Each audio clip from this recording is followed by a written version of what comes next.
Hey guys, what's up? This is Bharat, you're watching iGyaan, and today we're reviewing the Nokia 6.1 Plus.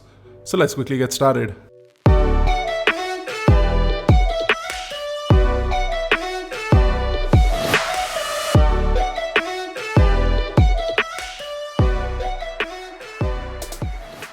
Now, to be quite honest, ever since Nokia came back with HMD, the Nokia 6.1 Plus is the kind of device I was expecting from the company. The phone is well priced, it has a good amount of specifications for the price, and is extremely well made and durable. To start off with the design, the phone does have a notch display, which to the liking or disliking of many has become a reality for most smartphones in 2018. You do have a glass front and a glass back, and a vertically placed dual camera layout on the back with nice chrome accents that makes the device look extremely premium.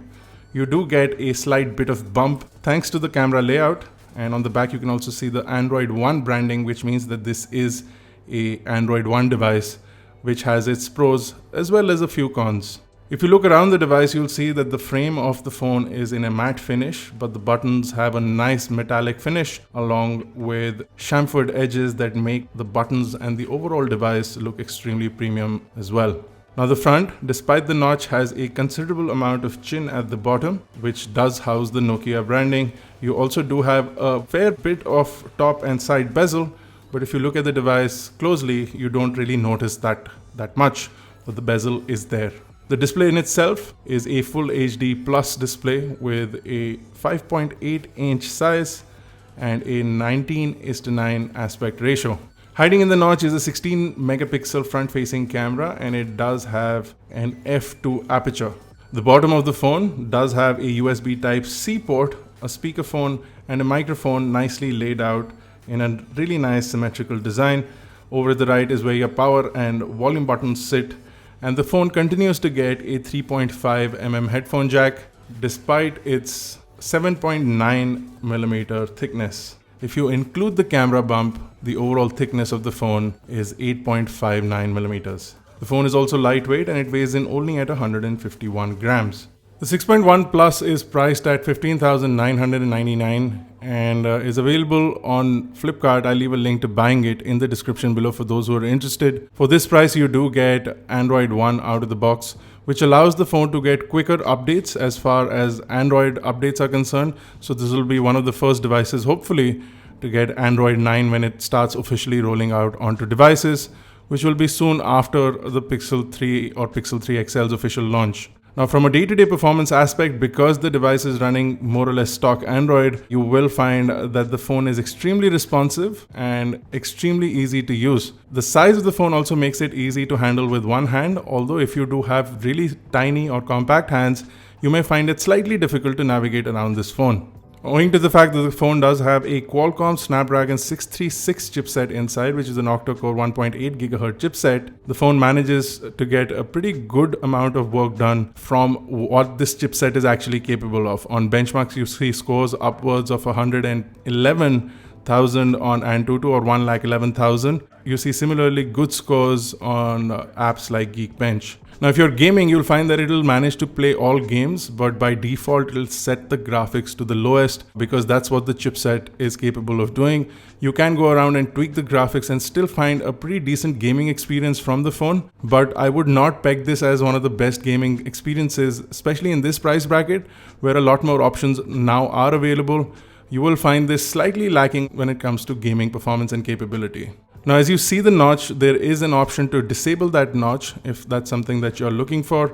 I would have liked to see some sort of gestures available on the device. Those unfortunately are not available, and installing third-party apps also has not allowed me to play around with the gestures on the device. So you will continue to see navigation until there is official support for gestures, which we should see with Android 9. Now, by default, the phone does have 4GB of RAM and 64GB of onboard storage and is available only in the two colors, the black that you see we have, and there is also a blue color that is available.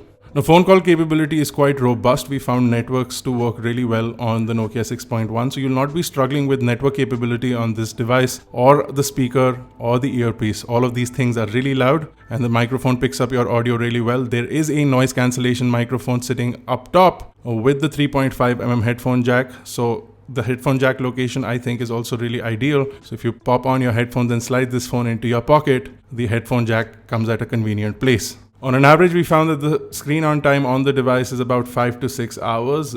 Depending on how you stagger this, you will either get 5 hours of continuous usage or about a full days of battery life without any problem on the Nokia 6.1 Plus. The company is also promising up to 50% of battery life with 30 minutes of charge using the included charger, which is a USB Type-C charger, which is a good thing. Overall, as far as battery life is concerned, we are not disappointed from the device at all. Now let's talk about cameras. The cameras on the phone are pretty impressive. You do have HDR mode as standard, but sometimes they're a hit and a miss. Sometimes I find the camera struggles to even focus.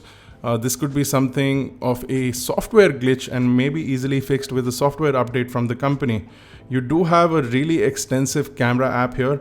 It's a little difficult to understand and navigate through initially, but once you sort of get used to it, you'll be able to do more of what you're doing with the device. The phone also features a boothy mode, which they like to call their dual camera setup mode, in which you can capture video from the front as well as the rear camera simultaneously. It's something that I don't think has popularized that much, but is a feature that Nokia continues to sell on their devices, and is a feature that can really come in handy for certain people, especially vloggers or anybody who likes to capture video on the go, can also talk about what they're showing to their viewers. It can be an interesting way to sort of get this going. With the boothy mode, you can also live stream to YouTube as well as to Facebook, which is again something that a lot of people may enjoy if that is something that they like doing. The camera in itself manages to get good amounts of light even in low light environments. The images are sharp, contrast is good, and saturation is almost always on point.